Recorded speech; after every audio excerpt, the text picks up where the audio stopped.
Cuộc sống của cháu nó khác với mọi thứ mà mọi người dành cho cháu. Ăn người à con? Thế vào đây ăn đi con. Vào đây. Vào đây. Ăn cái chân này ngon lắm. Cả con ngan là mẹ mỗi con ngan cái chân ngan là nó béo nhất đấy. Ăn. Mẹ ăn nữa đi mẹ. Ăn đi cả nhà cái gì mà không vẻ đấy. Được cái chân ăn rồi không? Là cái gì nữa đây? Mất ngon. Đây cầm nốt cái rổ này xong rồi xuống dưới bếp kia rồi ăn xong rồi đi lấy cái cỏ trâu về đi nhá.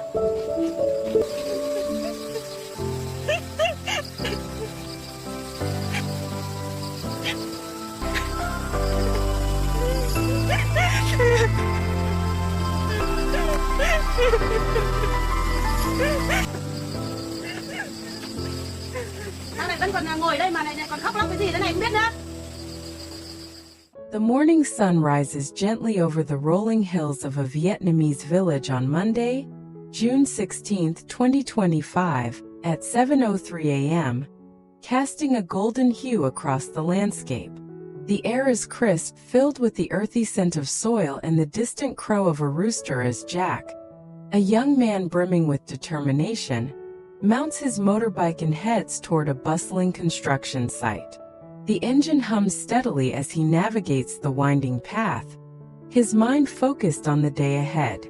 Upon arrival, the site buzzes with activity. Workers hoist materials, and the skeletal outlines of new homes pierce the sky.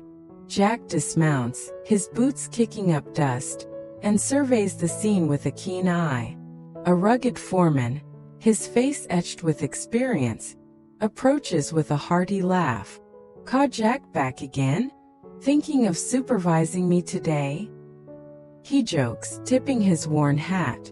Jack smiles, adjusting his jacket. "Morning on. Just checking progress. Where are Huang and Huyen? I don't see them." The foreman scratches his head. "Not here. I spoke to Huang. He's at the new urban site with Huyen, sorting out some delays." Jack nods, his attention shifting to a table strewn with blueprints fluttering in the breeze. He steps forward, tracing the lines with a thoughtful frown. "How's everything moving along?" he asks. The foreman points to a team erecting scaffolding. "We're setting up for the roof pour today. Check this design staircase width. Is 2 meters correct?" Jack examines the drawing, his brow creasing. "Yes, 2 meters is right, but the details are sparse, just descriptions, no figures." "What about the flooring and wiring layout? Any issues?" The foreman shrugs confidently. "Looks fine to me. We'll stick to it." Jack's tone firms. "Good, but safety's critical. Those high scaffolds are dangerous. Keep the crew alert." The foreman nods. "I'll pass it on. Want to see the 150-unit plan? All 2-story except one modern build." Jack flips through the pages, nodding approval. "Perfect. Follow it to the letter, no changes. I need to go soon. Progress seems good. Any trouble since adding hands?" "None," the foreman replies.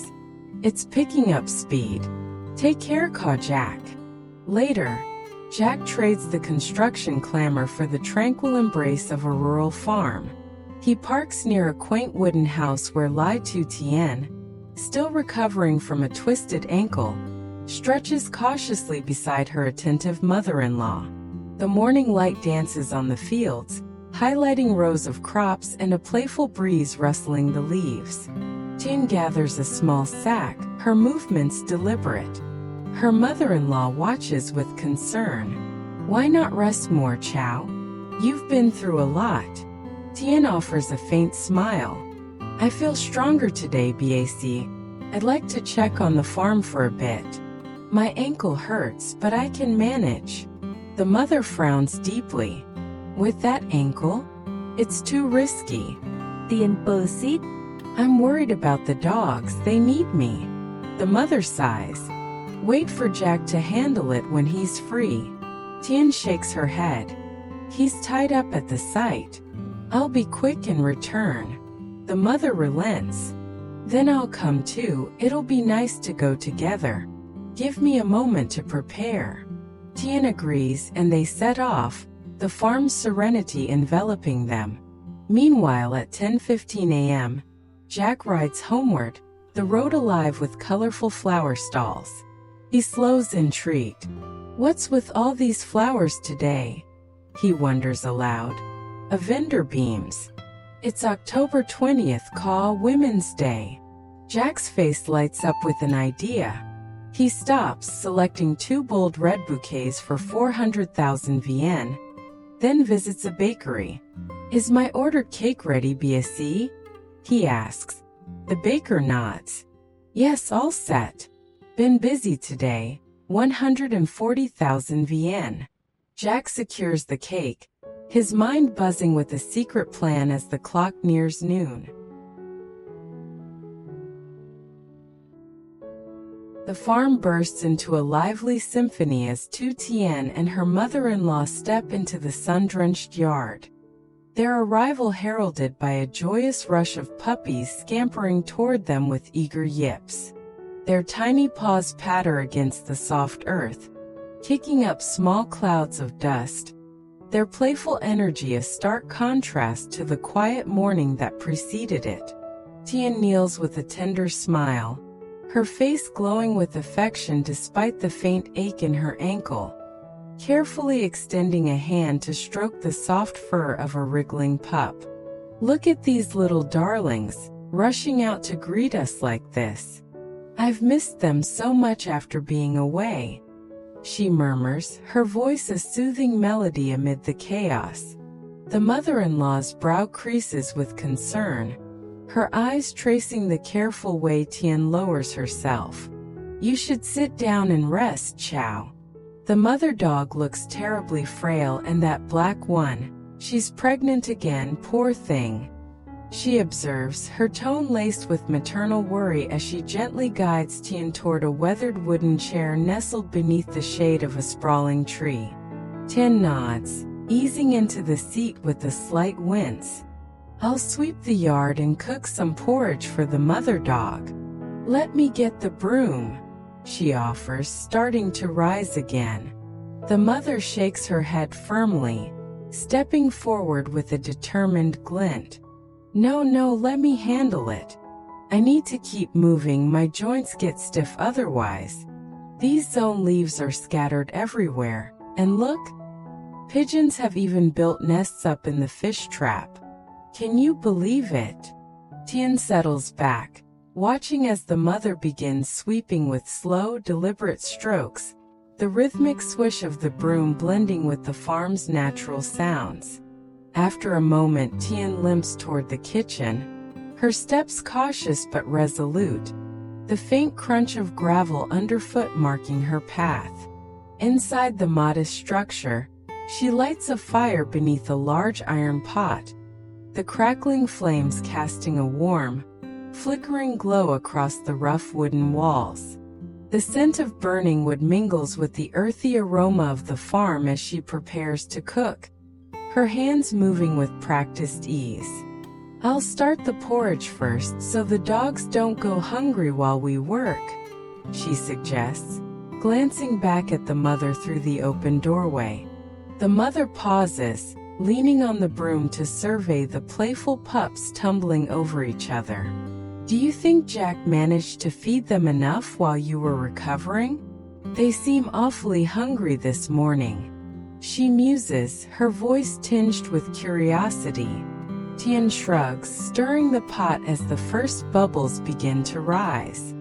I'm sure he did his best. He's been so dedicated about checking on them whenever he can. The rich, comforting aroma of cooking grains soon fills the air, wrapping around them like a warm embrace as she tends the fire. These puppies are growing so quickly, aren't they? The mother remarks, a smile softening her features as she watches their antics. Tien glances toward the distant chicken coop, her mind drifting to the other animals. I wonder if Jack fed the chickens too. I'll check on them later if my ankle holds up. The mother's voice carries a note of gentle caution as she resumes sweeping. Be careful with that ankle, Chow. It's still tender. Don't overdo it, or you'll set your recovery back. Stepping outside once more, Tien bends to gather a handful of tender greens from a nearby patch, their leaves glistening with morning dew that clings like tiny jewels. These are so young and fresh, perfect for the dogs, and they'll keep them cool in this heat, she says, her fingers deftly chopping them into fine pieces to add to the pot. The mother rummages through the cluttered storage shed, emerging with a burlap sack of corn kernels clutched tightly in her arms, a triumphant grin on her face. Do we have any corn left? I'll scatter some for the chickens and pigeons, they'll be hungry too, she calls out, her voice carrying across the yard. Tien points to a woven basket near the porch, its edges frayed from use. Just toss it there, Bac. They'll come back to eat when they're ready. The mother nods, her eyes catching the vibrant blooms dotting the yard, their colors a splash of joy against the green. These flowers are thriving beautifully. The chickens must be off foraging in the fields somewhere. Clever little things. Tien agrees, adjusting the heat under the pot to keep the porridge loose. I'll make it thin so the little ones can eat too. It needs to be gentle on their tiny stomachs. The mother settles back into the chair, her gaze drifting to the dogs huddling in the shade of a low bush. They're clever staying cool like that. Why don't you check upstairs for any books Jack might have left behind? He's always misplacing them up there. Tien climbs the creaky wooden stairs, each step a test of her balance, returning with a worn novel tucked under her arm. I'm halfway through this one. Your eyes aren't what they used to be, are they, Bac? She teases gently, a playful lilt in her voice. The mother laughs, a soft, nostalgic sound that echoes faintly. Not anymore, Chow. I used to devour books by the candlelight, but now those tiny letters just blur into a mess. The peaceful rhythm of their work is abruptly shattered by the sharp ring of the mother's phone. Jack's voice bursting through with a mix of urgency and concern. I got home but the house is empty.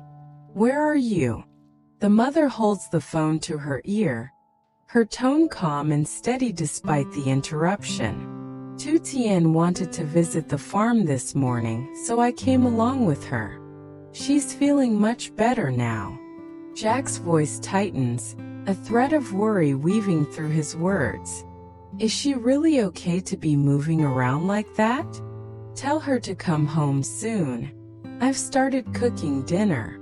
The mother glances at Tien, who nods encouragingly from the kitchen doorway. We'll tidy up here, feed the animals and head back. It won't be long, I promise.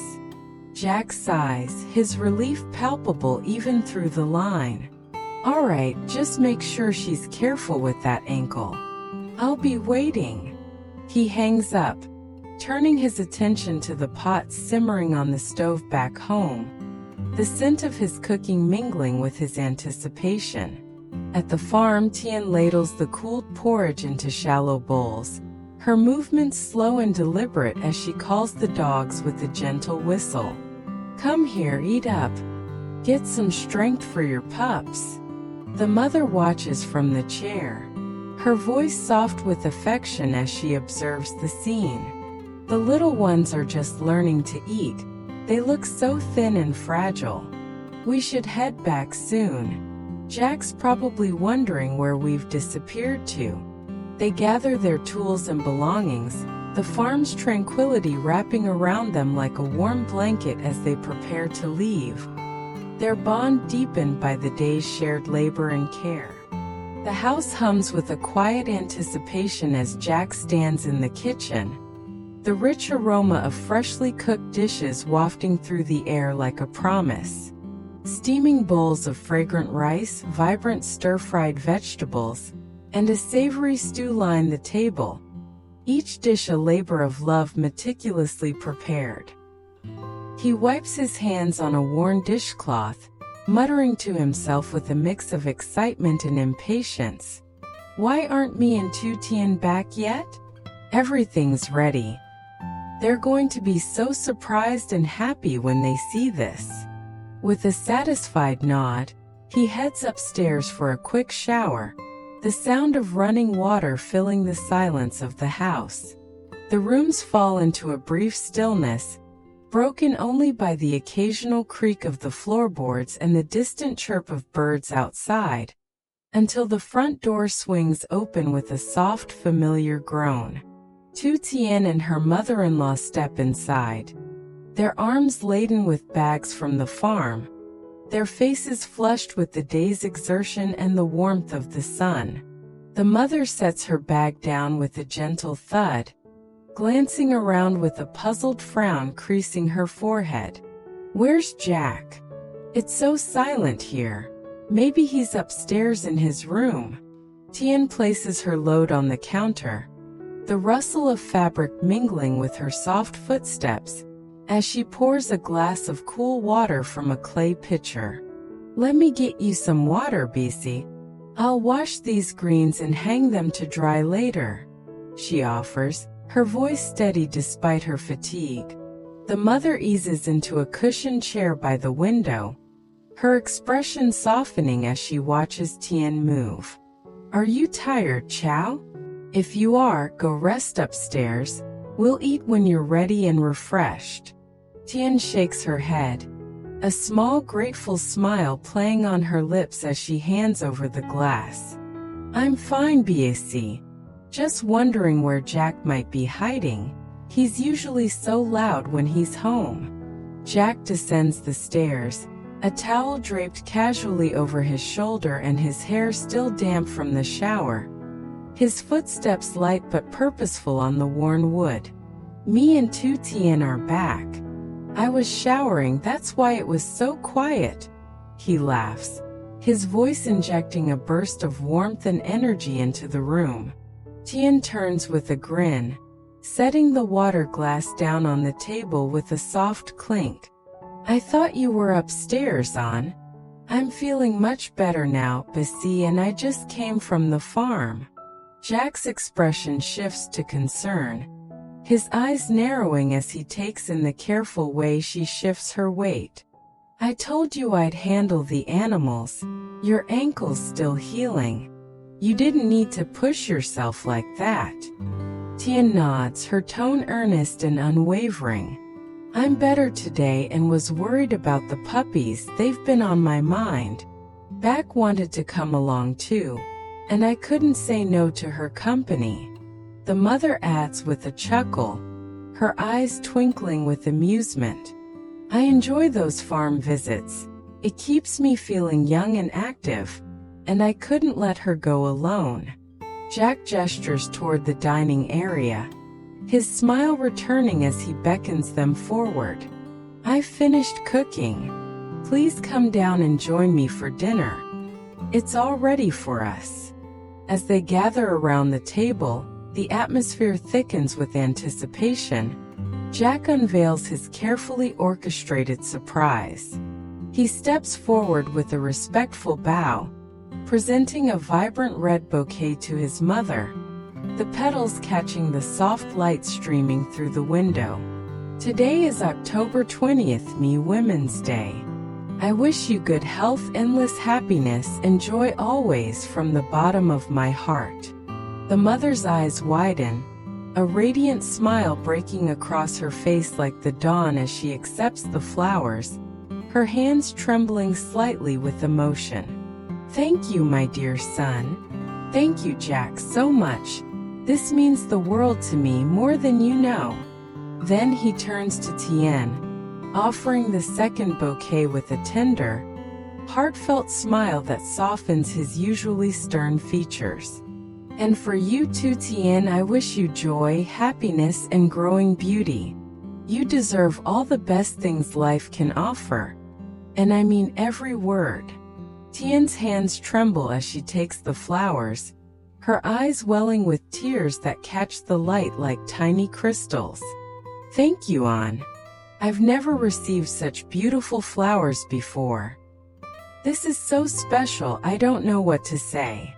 Jack's gaze softens, his voice low and sincere as he leans closer. I'll always be here to support and protect you, no matter what comes our way. The mother claps her hands, her laughter ringing out like a bell. My son is truly wonderful, such a thoughtful and caring boy.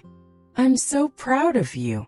Tears spill down Tien's cheeks as she clutches the bouquet, the vivid red petals contrasting beautifully with the simple fabric of her dress, a symbol of the love surrounding her. Don't cry anymore, sit down and eat with us. The mother teases gently, her eyes twinkling with amusement as she pats the chair beside her. Jack's cooked so many delicious dishes for this special day. Jack serves the rice with a modest grin, spooning generous portions into each bowl with care. I only managed a few simple dishes. Nothing too fancy, just what I could do. The mother pats his arm affectionately, her voice warm with pride. That's more than enough. You've done brilliantly, son, and it looks like a feast to me. Tien eases into a chair, wincing slightly as she adjusts her position to favor her healing ankle. Your ankle still hurts, doesn't it? Jack observes, his tone firm yet laced with care. From tomorrow, I'll take care of the farm. You need to rest and let it heal completely. No more wandering around. The mother nods in enthusiastic agreement, her hands clasped together. I'll join you sometimes. It's good for my spirits too, and I love seeing the animals. But for now, let's keep her off that foot and let it recover fully.